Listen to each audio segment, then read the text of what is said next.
All right. Welcome, everyone, to our workshop today. Before we get started, I do want to let you all know that today's session will be recorded. So if you don't want to participate, please feel free to turn off your cameras. I'll give everyone just a minute to do that if you're interested. And we'll get going. So thank you for coming to our workshop today. My name is Chris Stevens. I'm a career coach, and I work with a nonprofit organization here in Montgomery County called Career Catchers. We're partnered with the Ignite Hub to provide coaching services and bring you these workshops. So happy to be here today, and big thanks to Ignite Hub for hosting. Today's session is going to be on resume writing, and I do want this to be interactive. So for anyone who's here in person, you can raise your hand if you have any questions or comments you'd like to share. If you're online, please feel free to put your questions or comments in the chat, and it'll be relayed to me. So. My colleague is online, Emma, so she'll be manning the chat. So welcome. So resume writing. When you think of looking for a job, right? A resume is sort of the first thing that comes to mind. When I meet with someone, usually my first question to them after what is it you're looking to do is do you have a resume? And if not, let's go ahead and put one together. So it's a pretty key part of the job search process. But why is a resume important? What's the purpose of a resume? I'm gonna open it up to everyone here and all the attendees. What's the purpose of a resume? Yeah, go ahead. Showcase your skills. Yep, absolutely. What else? To get an interview. Yes. Come back to that in just a second. What else? Just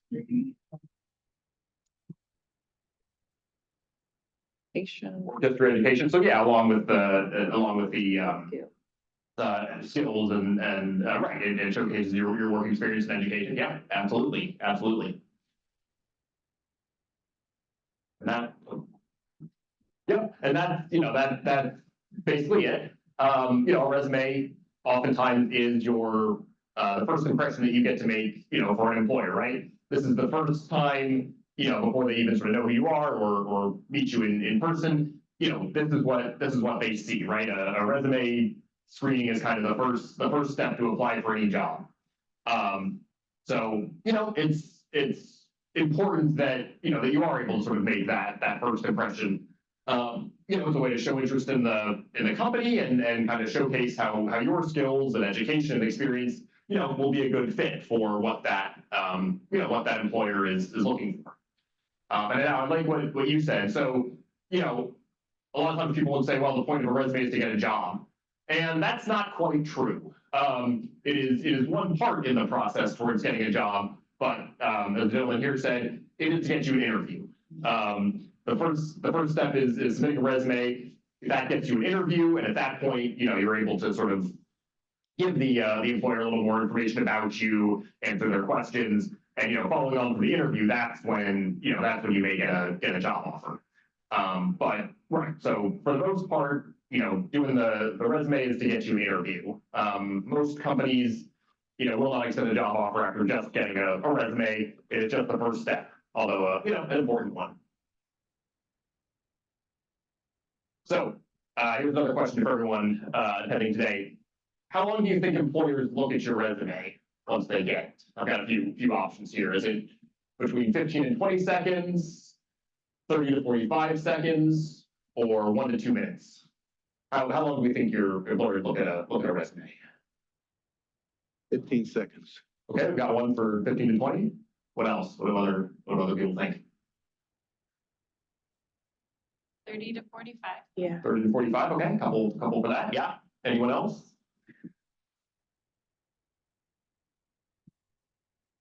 All right. Well, unfortunately, the answer is 15 to 20. Now, it does depend on the companies, right? Smaller companies, it depends on the role and so on. But if we're thinking sort of a typical large company that may be getting hundreds or thousands of applications for a job posting, unfortunately, 15 to 20 seconds is usually as long as a recruiter will spend. And so that's why it's important to really have your your resume stand out, right? And convey the information that you want to get across there because, you know, if it's sort of not immediately clear, you know, you may not get another chance to kind of make that first impression. But not to worry, you know, today we're going to go over how best to sort of format your resume and some strategies for, you know, making sure that you can, you know, have that good first impression. And again, this does vary, but when designing your resume, sort of keep this, you know, keep this in mind. You're looking to jump out right away. Oops. So, parts of a resume, we sort of covered this already, and there's a few different, well, there's no one sort of optimal way to do a resume. Several, you know, there are a few different schools of thought. There you have different types of resumes. For our purposes today, we'll be sort of discussing the chronological resume. So, you know, your work history and education is set chronologically, right? What have you done most recently to, you know, going back? That's, I think, probably the most common type of resume. You also have functional resumes, which is more around sort of highlighting skills versus specific work experiences. And that can be appropriate in some cases. When you're doing something like applying for federal jobs, they have a whole sort of another, not exactly a different format, but they want, you know, I want you to add information that you wouldn't necessarily add to a resume that you're just using to apply for a private company. And, you know, a lot of this does depend on the industry that you're in. We're going to talk about, you know, if you're applying for a marketing position or something like that, you know, there may be some extra things that you add, but for the most part, the most common resume would be sort of a chronological resume, and that's what we're going to discuss today. So this is sort of an outline, as you can see here. You've got your name and contact information at the top. And that's arguably one of the most important things on this resume. You may not think it, right? It's your name and contact information. But if you submit a resume without contact information or with the wrong contact information, it doesn't matter if you're the best employer, you know, the best potential employee they've ever seen. If they can't get in touch with you, they're going to move on to the next person. So it's a small thing, it's a simple thing, but make sure that your contact information is always updated. You know, people switch phone numbers, they create new emails. Make sure you've got the right information up there. Sometimes may include your address as well. Generally speaking, city and state is fine. You know, Rockville, Maryland, Baltimore, Maryland. You don't necessarily need your full street address or anything like that. And a lot of people prefer not to include on that just for privacy reasons. So city and state is fine. That's usually how I recommend folks do it. Don't necessarily need a zip code. That's up to you. After that, so that's the contact information. The other thing you can put in the contact section would be if you have a LinkedIn account. Some folks like to put their LinkedIn URL up there, and that's fine. Depending on what jobs you're applying for, you may have a portfolio, right? If you're looking for a job in IT, you know, you may have a portfolio of IT projects that you've done, or if you're in like sort of a more creative, art-focused field, you know, portfolios may be appropriate. So, you know, if you have a link to some of that kind of work, you can stick that at the top as well.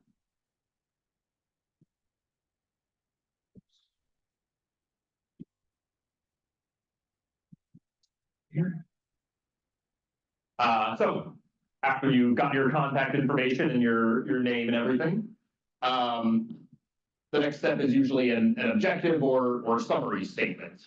Those are two separate things. Generally, I would recommend a summary statement for anyone who, you know, has a fair amount of work experience in a given field and, you know, they're able to sort of summarize their accomplishments.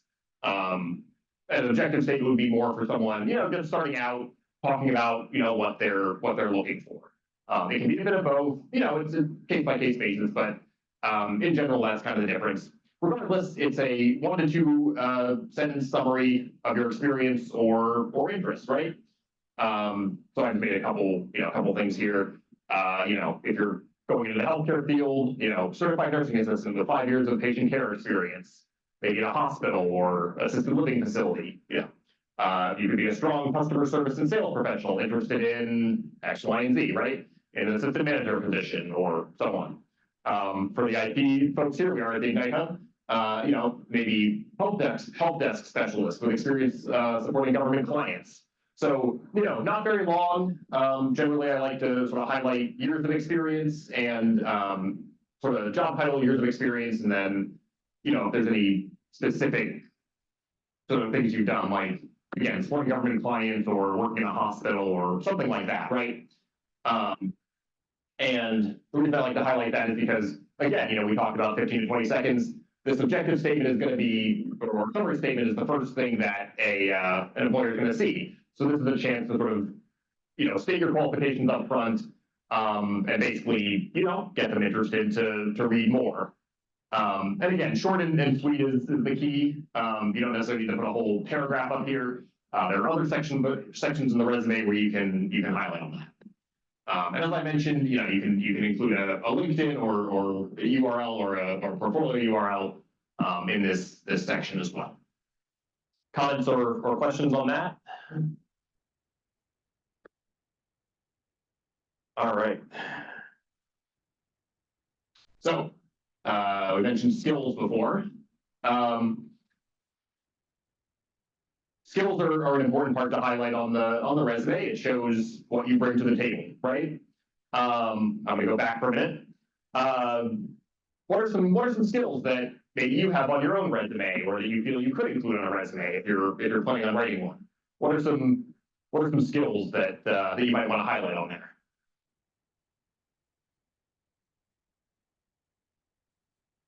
Customer care,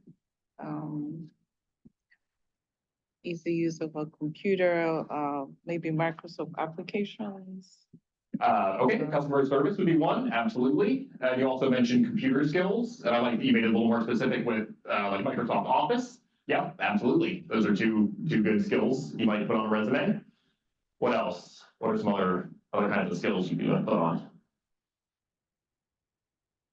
Well versed in creating publications, or documents, editorial documents, or editing. Sure. If you've got specific experience in editing and creating content, that would absolutely be a skill you could put on. Sure.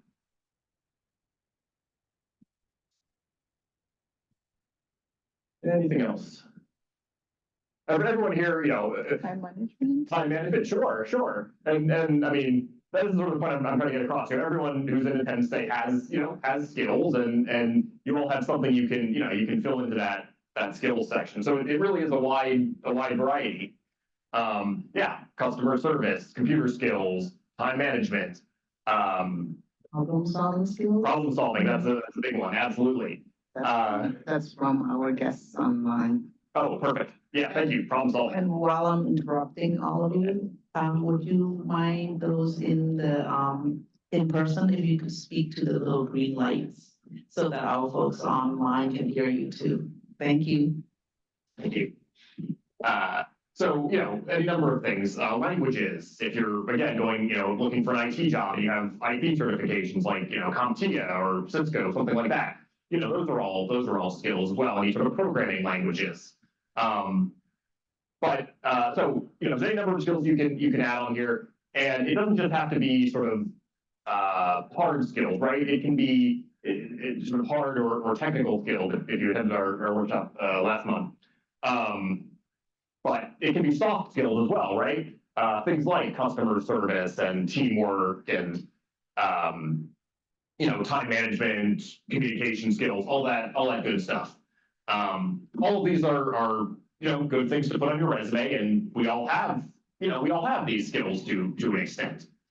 Now, if we were to list every skill that we have, that would take up a lot of space, right? On the resume. So when putting your list of skills together, it is important to make sure that you highlight skills that are actually relevant to the position you're applying for. And you can get a sense of what that is by looking at the job description, seeing what kind of skills they highlight, and making sure that those are included. make sure to identify your transferable skills. Again, this may sound familiar to anyone who attended our previous workshop. Just because you're working in one field and want to change to another field, and you may not have, let's say you're working in retail and you want to get into the IT field, but you don't really have any IT experience, that's okay. This is where transferable skills come in.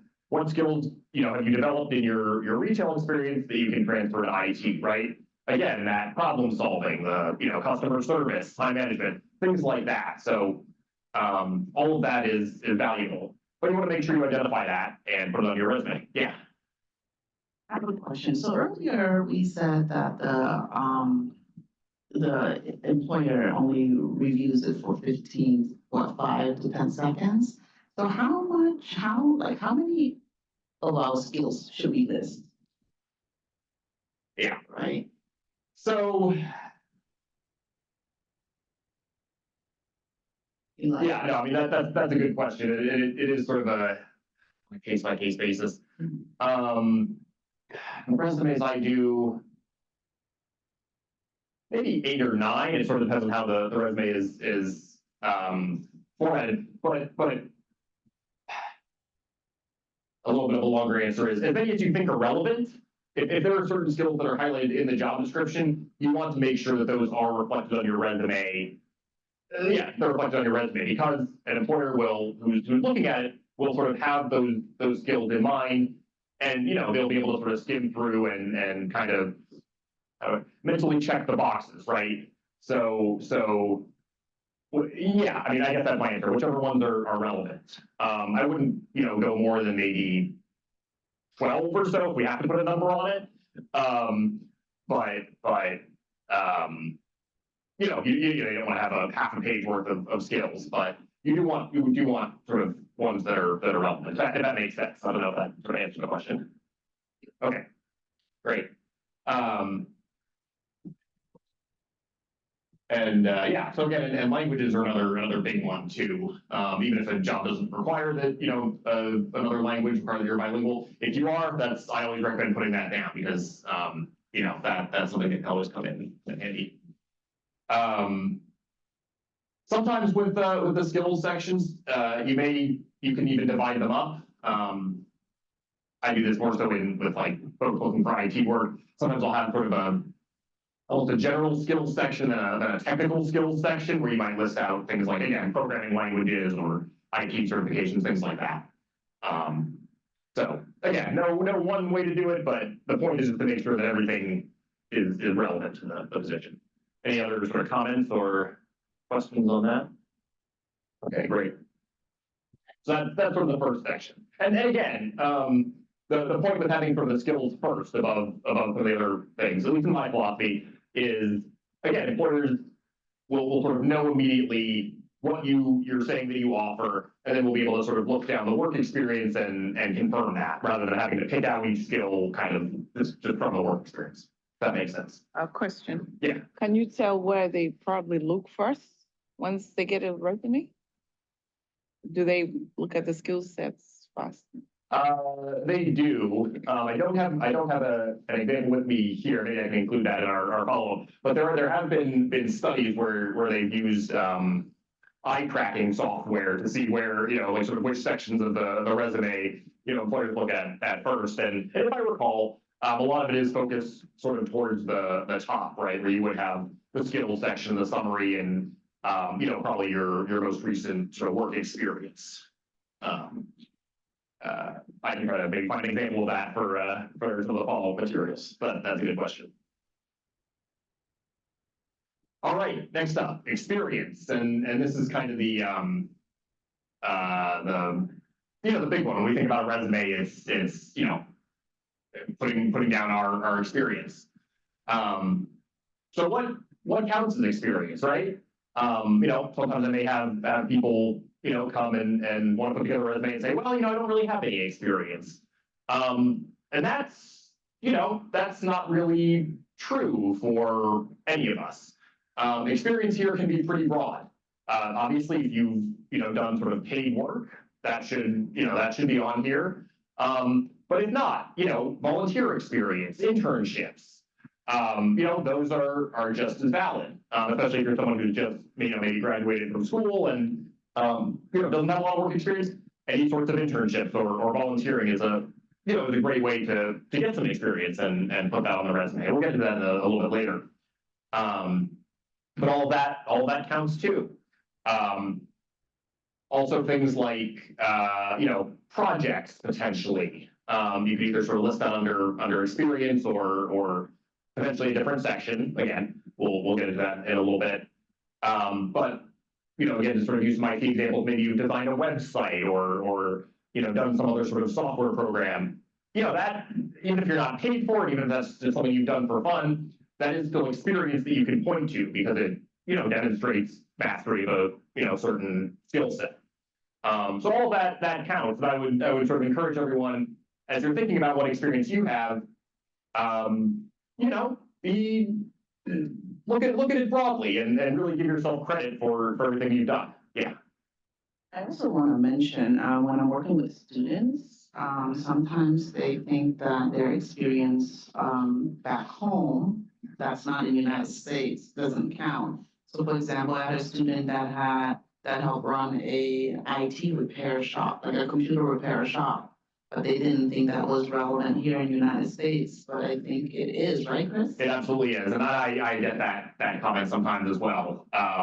Yeah, no, and if you have experience that wasn't in the US, I absolutely recommend putting that on your resume. Because, a lot of the skills and experience that you did, back home or in a different country is going to be, relevant here. Computer repair is the same in the US as it is anywhere else. So, yeah, absolutely, do not sell yourself short, include all of that. So a couple rules of thumb here, a lot of people have a lot of experience. Generally speaking, I recommend trying to go 10 years back if possible. Some folks may not have 10 years of experience, that's fine, put down what you have. If you have more than 10 years of experience, great. I would recommend, for the most part, focusing on, on the last sort of 10 years. But that's what's going to be most relevant. There are a couple of exceptions, on a case-by-case basis, that you have experience that's relevant the past 10 years. And in those cases, there are ways to sort of work with it. But rule of thumb, try to go back 10 years if possible. When you're putting in your experience, keep the description short. You don't really use full sentences on a resume. I repaired computers and set up, Wi-Fi networks. No, it would be, repair computers and set up IT networks, right? You always want to use sort of action words. We'll talk about that on the next slide. But don't sell yourself short, right? I think a lot of people, when thinking about their experience, do tend to sell themselves short. I was working with someone probably a few years back, and if I remember correctly, they were, I think like an elementary school teacher or something. And, so we were putting together a resume and I said, okay, what do you do in your role as a teacher? And they said, well, I teach children, basic math and reading. Okay, great. That's a great start. What else? Like, well, that's really it. I teach the children. And so but the fact of the matter is that's not what you do as a teacher, right? Being a teacher is a pretty demanding job. So we had a whole conversation, it's not just teaching the children. You're also, watching out for their safety in the classroom. You're maintaining, discipline in the classroom. You're designing a curriculum. You're, talking with their parents and addressing any sort of learning issues that come up. There's a whole sort of wealth of other experience, that doesn't really get conveyed if you just think of it as, well, I just, teach the children, right? So really, again, really be honest with yourself and think about everything you do, because that can be relevant, even if it's a simple task that you feel doesn't really mean a lot. That doesn't mean it's not valuable to to an employer. So make sure that gets on there. That said, I do want to caution, don't make up experience. You know, I get that from time to time, someone, you know, brings in a resume and, you know, the experience on there just isn't something they've done. And that, you know, that's never a good idea. You will, you know, pretty much always get caught, right? It'll come out, you know, even if you make it past the first stage, you get invited to an interview, they're gonna ask about that experience, right? And it's gonna become pretty clear that, you know, maybe you haven't done what you said you have, right? And that is a sure way to, you know, make sure your application doesn't go any farther. So, you know, don't sort of make up experience or, you know, say you have education or training that, you know, that you don't have. Seems pretty straightforward, but, you know, it does happen.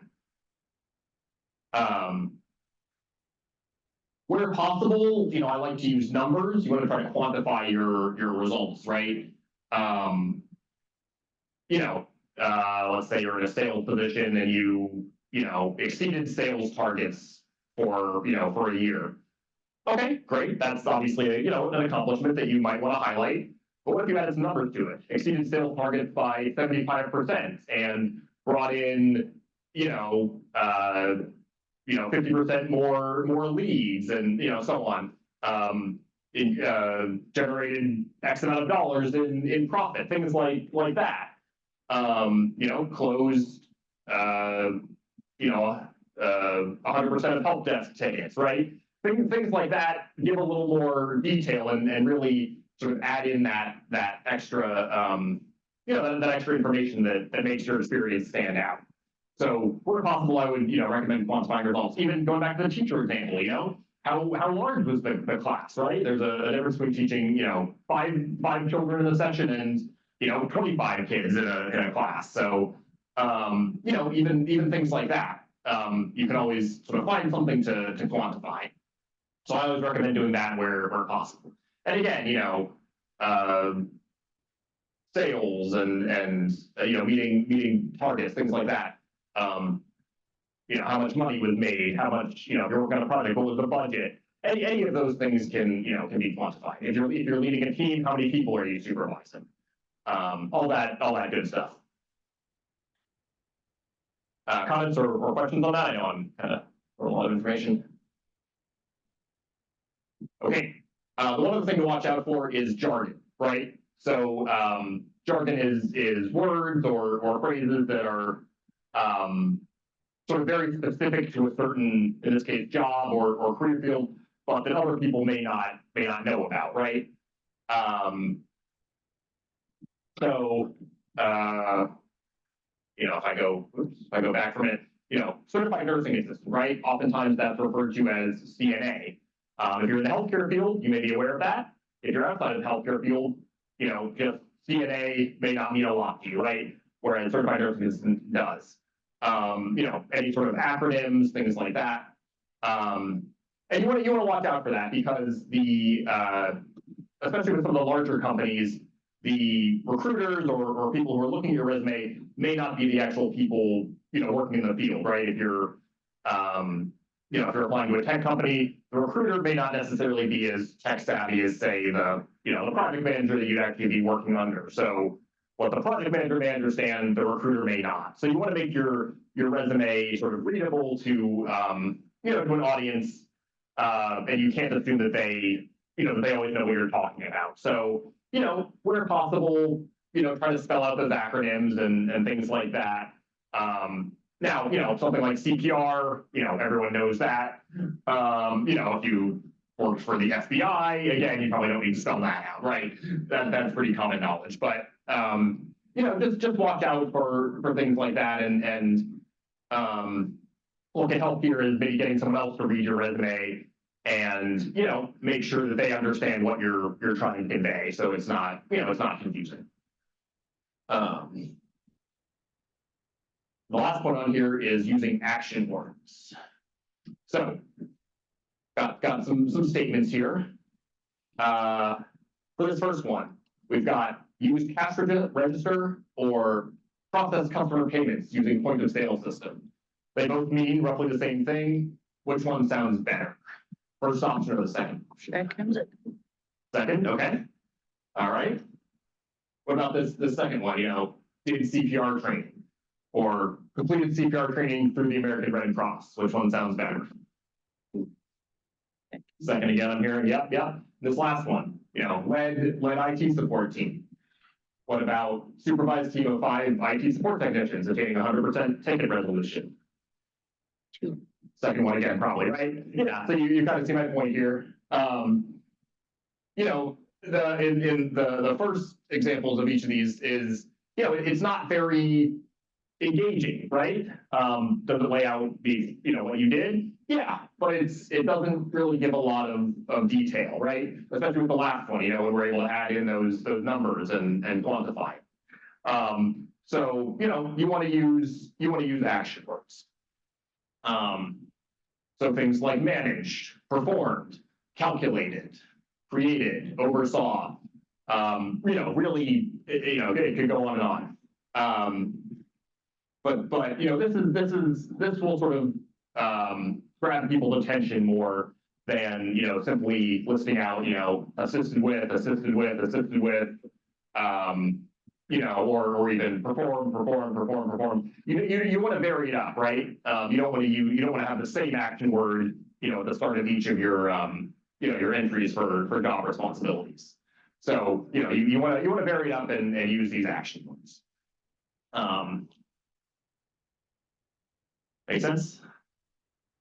All right, great. That's experience. All right, so after the work experience, the other thing you want on your resume is, of course, education and training. Now, I usually, when we're talking about the order of a resume, I recommend that whatever you've done most recently sort of goes higher on your resume. So, for instance, if you graduated school, say 5 years ago, and you've been working since then, the work experience would come first. Maybe you've been working, decided to go back to school, and have just graduated, you would put the education first, right? Because that's the most recent thing that you've done. Anyway, we're talking about education and training. You want to obviously put your highest degree, and you can have multiple entries, right? High school, bachelor's, master's. If you do have a bachelor's degree, or any college degree, associate's degree or up, you don't necessarily need to include high school on there. If you if you have a bachelor's degree, you may not necessarily need to put an associate's degree on there. The only time you might is if you have, say, a bachelor's degree in one subject and a master's degree in a different subject, right? Then it might be useful to have both on there to show your breadth of knowledge, right? So you can absolutely have multiple entries here. You want to make sure you have the program name, what kind of degree, or is it, is it a high school diploma, bachelor's degree, some kind of certification.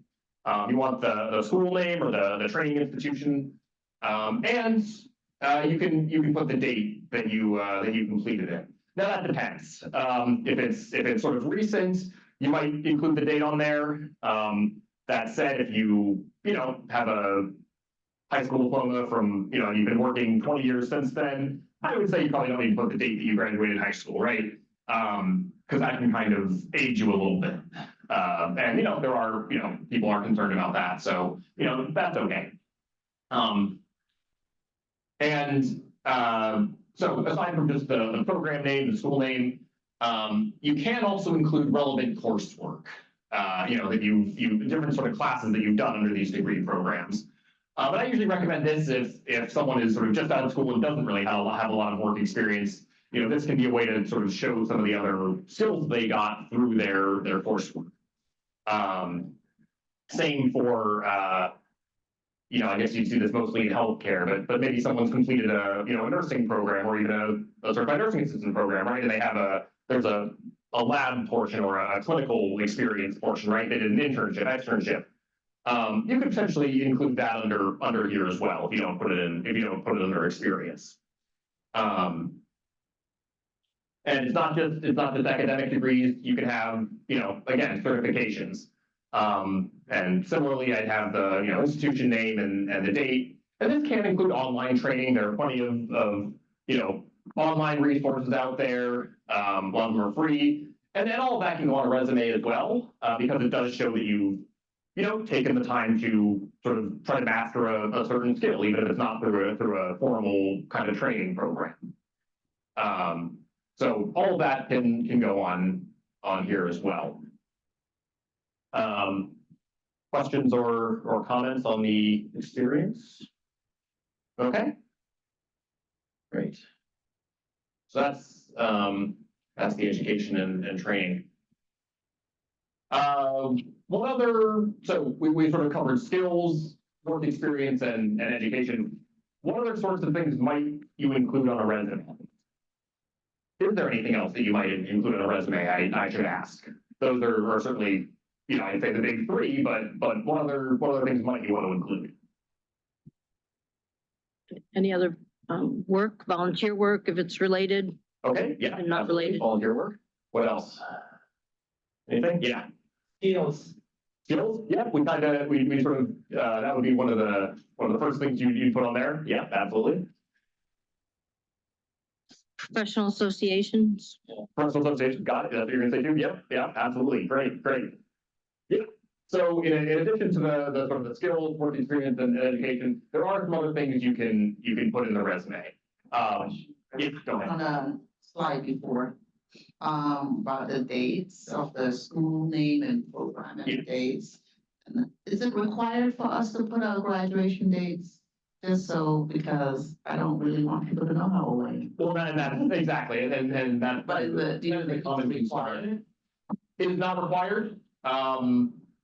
If it's relatively recent, say within the last maybe 5 to 10 years or so, you might put it on. But yeah, if it was, you know, prior to that, you may not necessarily need it. Certainly not required. Yeah, go ahead. Yes. You do want to include your phone number on the resume. And that would go sort of at the top with your contact information. Absolutely. Phone number, email is critical. Because that's how they're gonna contact you. Absolutely. Yeah. So I've seen some people put their GPA under education. Is that relevant? GPA.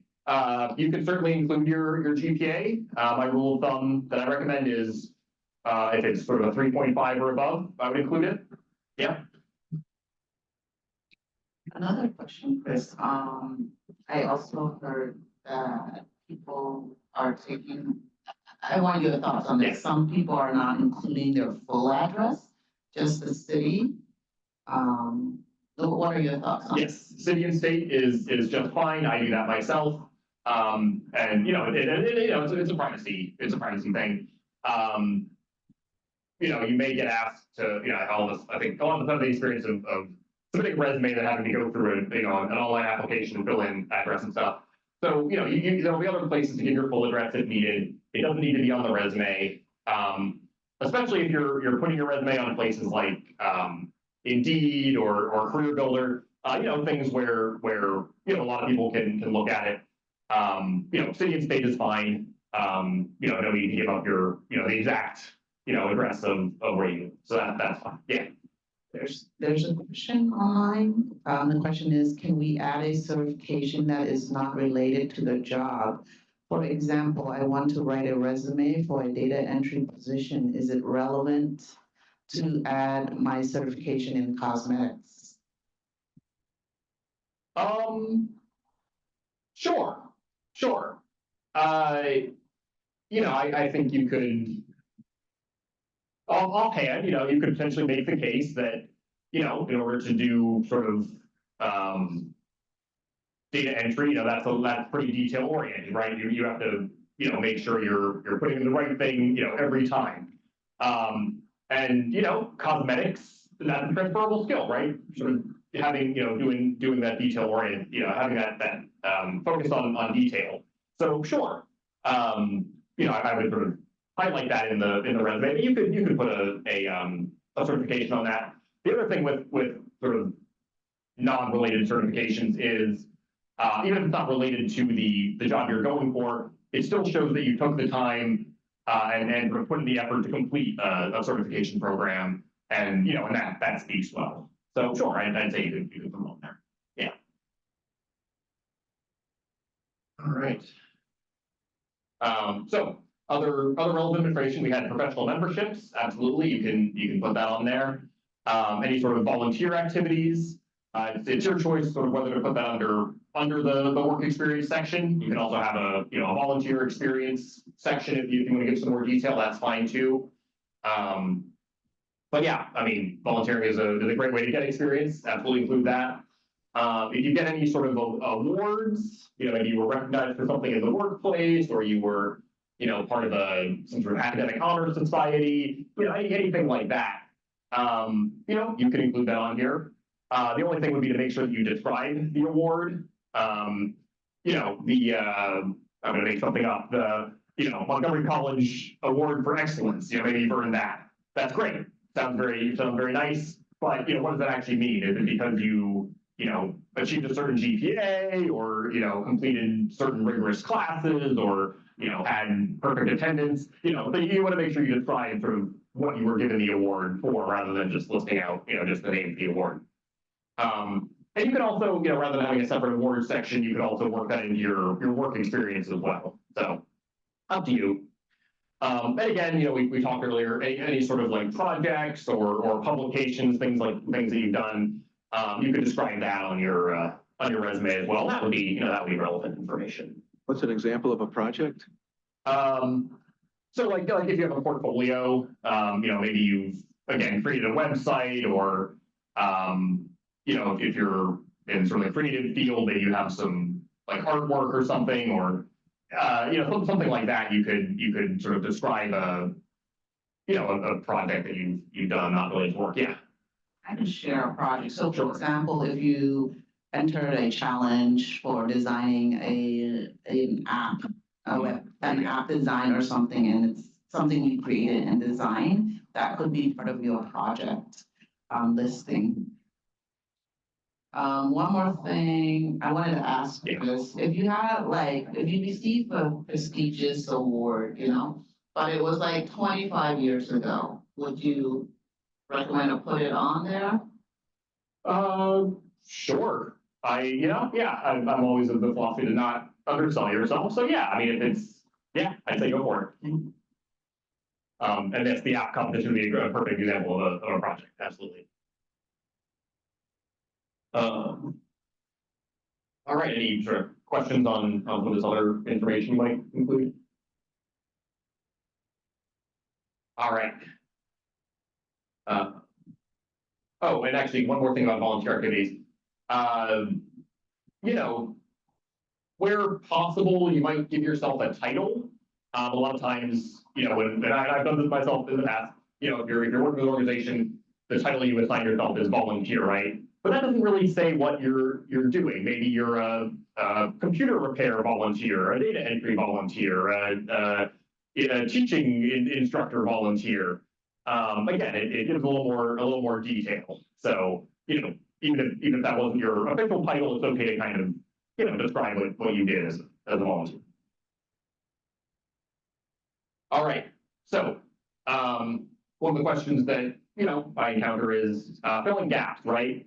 Ideally, you know, you have sort of a unbroken work history or education experience, but you know, that's not ideal. Life happens to everybody. And, you know, in some cases you might have some gaps in your resume, right? Where there's a long period that isn't covered by work. So how do you address that? And again, it's not, you know, necessarily a bad thing. Life happens. The key point is that sort of the key takeaway is that you should try to find something to fill that gap, whatever it is. You don't necessarily have to be working in your field or anything like that. But you want to be doing something. You know, employers do ask about gaps and things in the interview.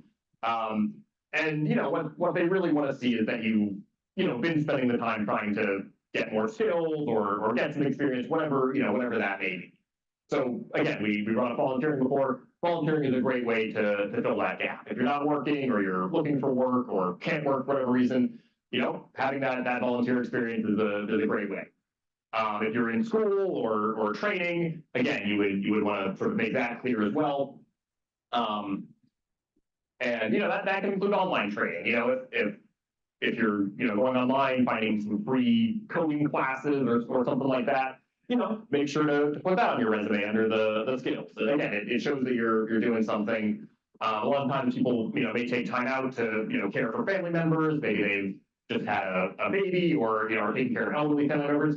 And that's, that's still experience. You can have I've done resumes where I've done a work entry for someone, as a child care provider or elder care provider. And, that's a full-time job in and of itself. So, even if you're not getting paid for it, it is a way to kind of fill the gap. Any sort of comments or questions on that? I know this is an issue that can come up a lot. Yeah. Yeah. In my resume, for my work experience, I was studying and working. So, but in the work experience, there are some gaps. Why actually those gaps are actually in my study period, like I was doing my master's. Yeah. So how will I represent that with the aspect of just the work experience? Let's say, for example, like in my resume, my work, I started school in September 2021. And the next work I did was around in January 2022. So under my work experience, you have that couple of months gap, but during that time I was studying. And you were in a master's program during that time? Yes. Yeah. Yeah. So, if you have the dates for your master's program, that will sort of, they'll see that, and that will kind of cover the gap. Yeah. Your priority there was doing your master's program, and it's, it's nice that you have more work experience there too, but that, that does cover the yeah. All right, any other questions? Okay. So general guidelines, do's and don'ts. You want your resume to have a professional appearance, right? Black and white is always good. You don't need to use a lot of colors or anything like that. Weird fonts, things like, with a Calibri, Arial, Times New Roman, all of that's fine. You want to make it as easy to read as possible. 100% error free, right? You always hear, no typos and things like that. And that's absolutely true. You want to make sure that, your spelling is correct, your grammar is correct. Because again, some of these companies are looking at, hundreds or thousands of applications, and, that can be an easy way to kind of, weed people out. So, make sure that it's error free and make sure the formatting is consistent, right? All the bullet points line up. The font size is the same consistently, things like that. Rule of thumb I like to recommend, no more than 2 pages in length. One is great, but if you've got a lot of experience, but no more than 2 pages. As we mentioned, sort of no complete sentences. You don't want to use any pronouns like I, me, my, things like that. And watch your tenses as well. If you're currently working, the description of responsibility should be in present tense, right? Resolve help desk tickets. Versus if it's working done in the past, you want it to be in past tense. So resolved help desk tickets, right? And that's an easy thing to sort of overlook, especially if you're updating your resume, with a new job. So watch the tenses. Try not to repeat yourself as much as possible, just because the employers are kind of looking for varied experiences. So if you have 2 or 3 entries where you just have the same job description for each one, that doesn't really help as much, right? You're not adding any new sort of information or skills. Now, you may be working in the same field for a while, and you've gone through a few different companies where you've done roughly the same thing, and then that's okay. I would say try to vary it up a little bit, maybe change some of the wording.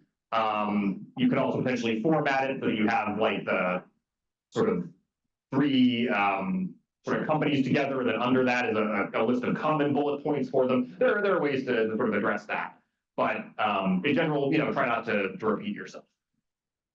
Again, keep one style throughout, same font, same size. If you're bolding section headings, make sure you do it all the way down. Things like that. Used to be that you would include references on your resume. That's not so much the practice anymore. You will get asked for references most likely if you're applying for a job, but that comes later in the process. So you don't need to include your personal references on a resume. And again, that's a privacy thing too for anyone you're doing as a reference, you're using as a reference. So it's good to have a separate list of people who you might put down as references, but you're not necessarily submitting that along with your resume. The other thing is don't include personal information, right? Sometimes they may say, you may see things like marital status or something. I'm feeling someone's giving me a resume where they've had that, or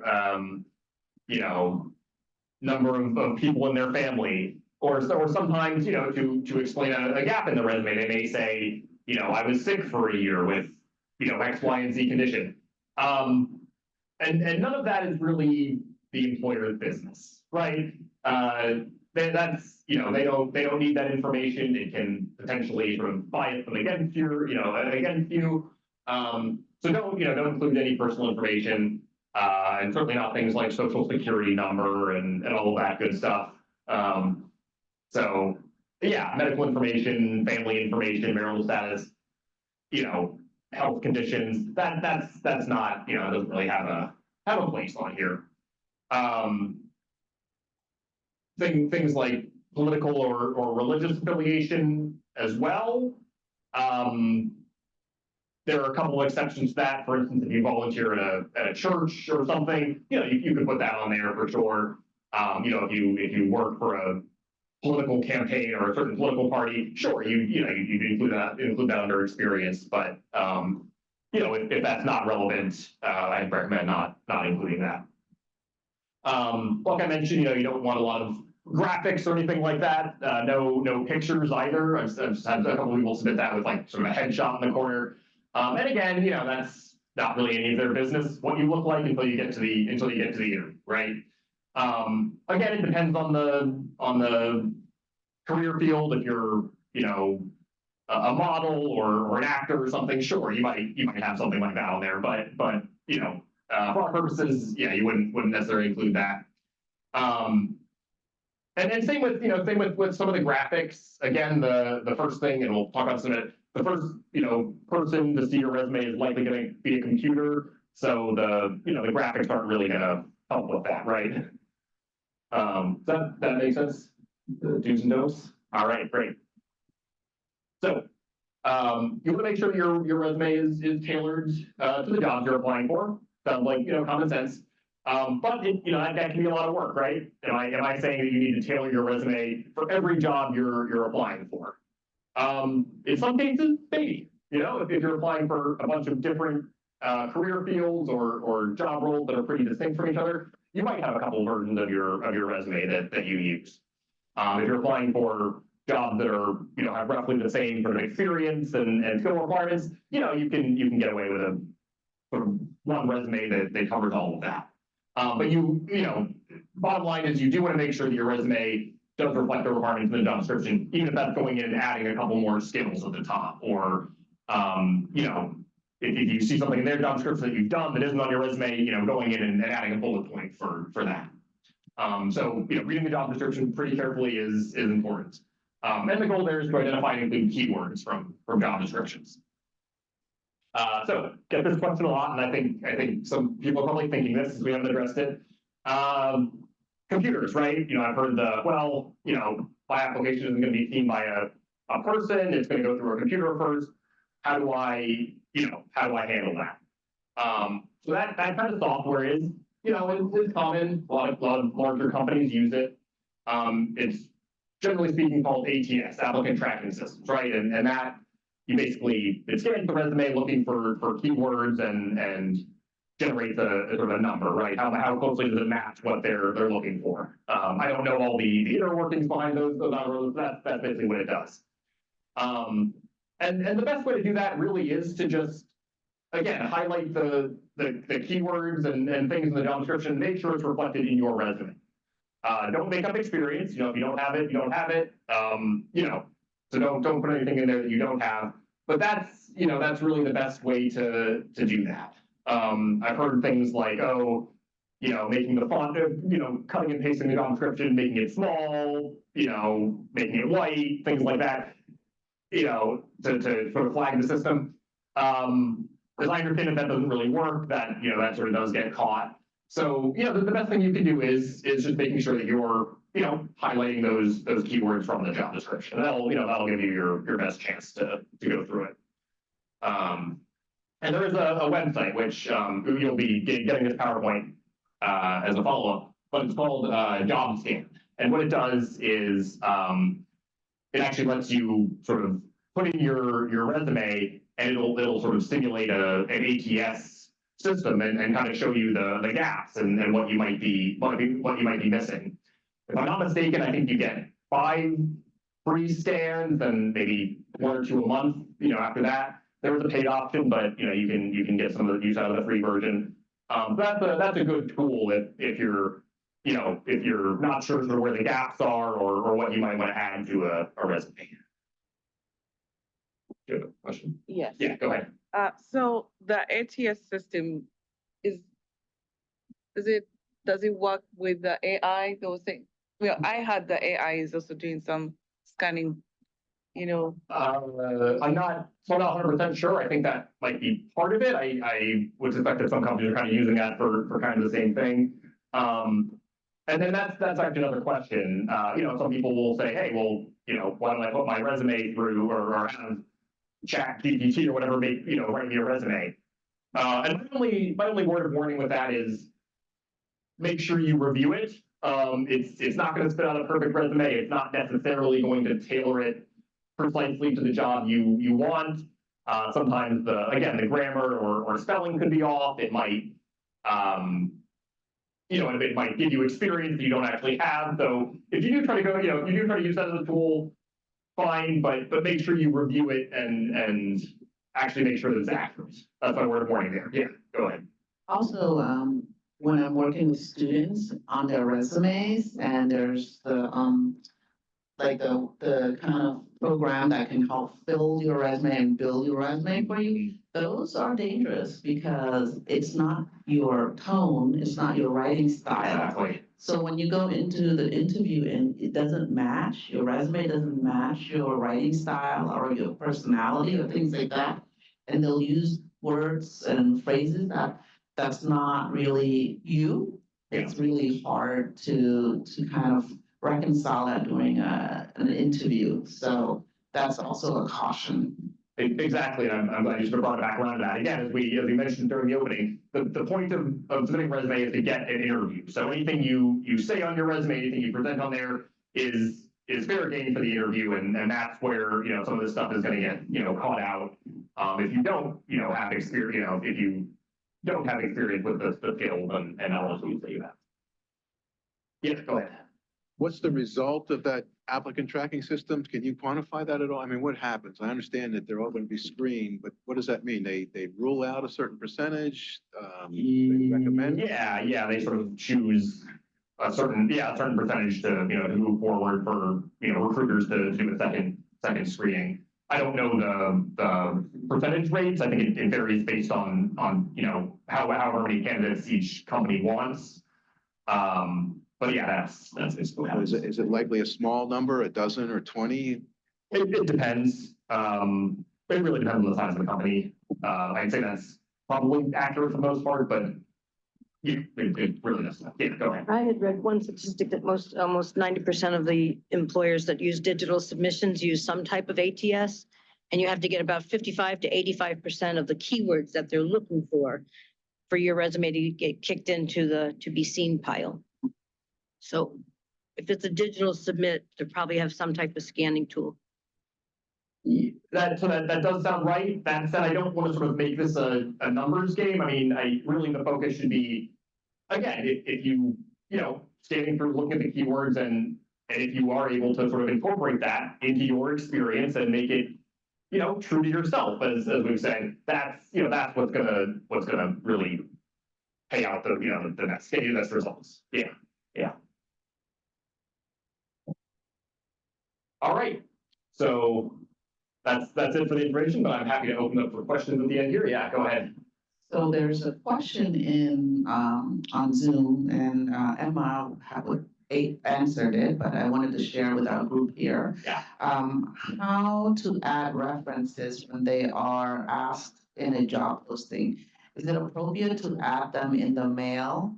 That accompanies the resume instead of writing them in the resume? And Emma responded, when a job posting asks for a reference, it's typically best to follow the instructions provided.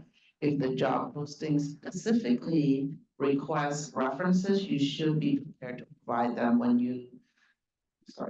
requested, either during the application process or later in the hiring process. I didn't know if you wanted to add anything, Chris, to that answer? Yeah, I mean, that's basically the right answer.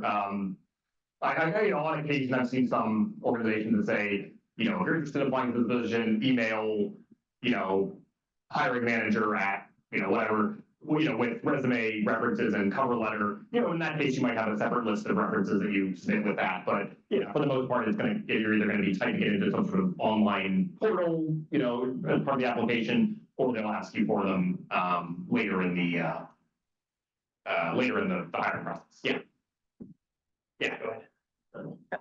Go ahead. You can go ahead first, and we'll wait you. Okay. Yeah. So if I'm transitioning from healthcare into IT and I don't have experience, but I have transferable skills, like maybe computer use, I've been working with EMRs, so I'm exposed to that kind of. Yeah, absolutely. How would you advise somebody like me, for example, who has a certification and is trying to get into that job market without IT skills? You said you have a certification or If I have a certification, like an IT certification? yeah, but I don't have the work experience. Yeah, so, you know, so the transferable skills, you wanna make sure you highlight those as you said. It was sort of kind of what type of, like what part of IT are you? Or what kind of position? Yeah, what kind of you're position are you looking for? applying. So if I'm going for an entry-level cybersecurity analyst position. Okay. And I have a security plus, but I don't have experience. Yeah, so, I mean, you know, highlight those transferable skills, make sure you have the security plus on your resume. Anything that did you do a class for security plus, any sort of, cybersecurity competencies that you may have learned through that class, you know, you can put that you have sort of knowledge of all of that. When you're doing your job search, you know, try to find jobs that are designated, you know, entry-level cybersecurity. And even things like, you know, you might find internships or apprenticeships or volunteer experience, you know, can help you get some of that. Can help you get some of that to you know, to sort of boost your resume a little bit. That's a short answer. You know, if you want to talk one-on-one, we can arrange that. And then I know you got a question. Yeah. Yeah, I've seen online applications where it gives you a chance to upload your resume, Yeah. but then it scans your resume and fills in the blanks. Yeah. So does your resume PDF ever get seen, or is it just they take that information and they load it into their program? So again, it depends. I'm not, you know, I'm not a recruiter. My impression is that yes, it does get seen. It may just be several steps later on in the process, you know, maybe when they're arranging for interviews and things like that. And that's actually another advantage of a chronological resume is a lot of times, right, you log into an online application, it'll upload a resume, and it'll sort of autofill everything. And in my experience, the chronological resume is the one that best transfers that information over without a lot of mistakes or things like that. Yeah. Yeah, go ahead. How do you deal with security clearances? You know, some jobs, they might require some security clearance and they might require some level of, I don't know, documentation or something that you might need. And how do you deal with that, especially when security clearance, I mean, these are companies that will issue security clearance. You can't like get it on your own and stuff. So how do you go about that? Yeah. So if you have a security clearance, if you've worked in a role where you have a security clearance, make sure you include that on your resume. That's one thing. unfortunately, if you, well, some jobs require an active security clearance. And in that case, I mean, it's gonna be difficult, right? If you don't already have a clearance, you may wanna look at a different position. I mean, a lot of times it was a federal government, contractor, things like that. You wanna look for sort of jobs that are more sort of entry level where they may be able to, sponsor you for that clearance. Some jobs, maybe doing that same kind of work, let's say cybersecurity, but, they say, well, you need to be able to obtain a security clearance. You want to look for jobs that have that requirements versus one that says you already need to have a top secret or, yeah. So a follow-up will be, okay, if someone doesn't have a security clearance and maybe your profession is, requires, like, for example, a good example would be if I'm a data scientist, right? And the job that I applied to requires security clearance, right? But I don't have a security clearance. So how do I get into the market of that of a data scientist since I don't have that? Well, is there a way to make them know that at least I'm willing to get security clearance, and I think I can get to see if they are willing to take. Is there, you have a comment on that? No, I was wondering, are you trying to get a job so you can get a job with security clearance? I mean, are you trying to get a job with security clearance? My understanding of it, maybe I'm wrong, but my understanding of it is that if you get into a job, right, then they will process security clearance for you, right? It's not something that you can go on your own and process it. Right, you can't just sign up to do a background check and get a clearance, or, you have to be sponsored by a government agency or a contractor. Yes. So now, if you are qualified for that job, but you don't have that security clearance, how do you get into it? For you to get that clearance, once you apply for the Sorry? job, if you apply for the job, your sponsor, who is the contractor, government contractor, will sponsor you to get that clearance. Yes. In some cases. In some cases. In some cases, and that's where you want to look for jobs where they may require security clearance, but they'll say you have to be eligible to obtain one versus, needs an active clearance. If it's something where they want an active clearance, that might be tough to sort of get if you don't already have one. So yeah, you want to look for ones that'll be able to sort of sponsor you for that. Yeah. Hope that made sense, and we can talk, offline. Any other questions as we're wrapping up here? Just a comment, if I may, Yeah. Chris. And it goes hand in hand with what we've been talking about the security clearances. And it's a topic you can have another workshop, is federal resumes. Yeah. Okay, so there's a big difference between your regular resume and when you're applying for a federal job as a contractor or as a direct employee. Your federal resume is completely different than your regular resume. Just have that in mind and educate yourself if you need to apply with a federal resume. Federal resume is way longer, it has a lot more detail. And if you try to apply to a federal job with your regular resume, you will not get far. Yeah, I mean, that's true. I mean, there are whole workshops on writing a federal resume. I'm happy to discuss that one-on-one. But yeah, that a lot of things we've talked about here, so some of them may not apply to a federal resume. Yeah. Great. Well, thank you all so much for attending. And again, thank you to the Ignite Hub for hosting this workshop. Our next one will be in April. I believe that's on job search strategies, if I'm not mistaken, or career, actually maybe career planning. Anyway, we'll stick it up on the screen here. So as I mentioned, I'm not only here just to provide the workshops, but we're collaborating with the Ignite Hub to provide individual coaching services as well. So, if you're interested in the IT field and want to meet with me to, do individual coaching, that can be, helping you update your resume or doing interview prep, identifying, IT jobs or training. You can go on the Ignite Hub website, which will be coming up in just a minute. And there's a tab on there to sign up for career coaching.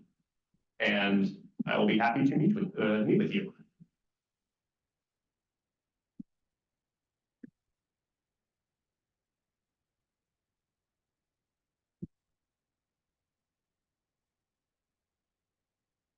There you go. And of course, I do appreciate you taking time out of your day to come to the workshop.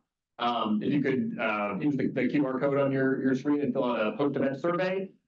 We really do appreciate the feedback and use it to, improve our offering for the next session. So appreciate if everyone can take a minute and fill it out.